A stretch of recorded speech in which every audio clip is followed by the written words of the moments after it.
La grande nouvelle de la semaine dernière, c'est quoi? C'est que OnePlus devrait vous dévoiler dans les mois à venir leur prochain et leur premier téléphone pliable. Et le truc qui est assez fou, c'est qu'on a déjà beaucoup d'informations sur le sujet. Bonjour à tous et bienvenue sur cette nouvelle vidéo, c'est Hugo sur la chaîne Gigatop. Allez, c'est parti!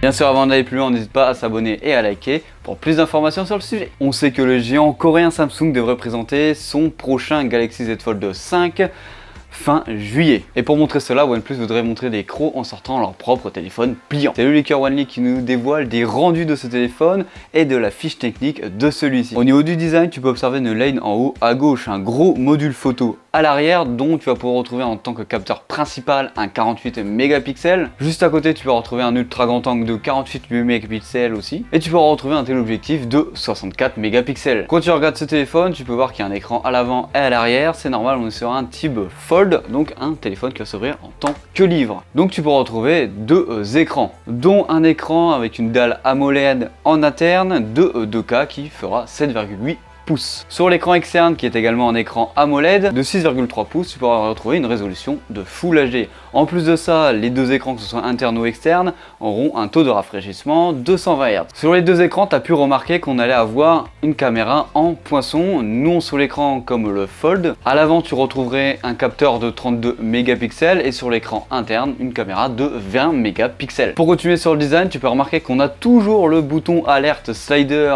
propre à OnePlus. En plus de ça, on peut voir le capteur d'empreinte digitale qui se retrouvera sur la tranche du téléphone. Au niveau de la configuration du téléphone, on se rapproche beaucoup de la config d'un OnePlus 11, c'est-à-dire que tu aurais un Snapdragon 8 Gen 2 adossé à 16 Go de RAM en LDDR5 et 256 Go de stockage. Il est possible qu'il y ait d'autres versions avec beaucoup plus d'espace de stockage à l'intérieur de celui-ci. En plus de ça, tu as une config avec 4800 mAh de batterie avec une recharge rapide de 67 watts. En attendant la sortie de Android 14, ce téléphone sortirait avec la surcouche Android 13 et Oxygène 13.1. Maintenant, la question qu'on peut se poser, est-ce que ce téléphone sera disponible en France? Vous connaissez tous actuellement la situation de OnePlus et d'Oppo qui font partie du même groupe, et c'est là qu'on peut se demander, est-ce que ce téléphone va sortir en France? Si oui, ce téléphone sort en France et que ses armes, en tout cas la fiche unique que je viens de vous énoncer, se confirme, il aura peut-être de quoi botter les fesses de Samsung avec son Z Fold 5 ou encore Honor avec son Magic VS. Mais en ce qui concerne OnePlus,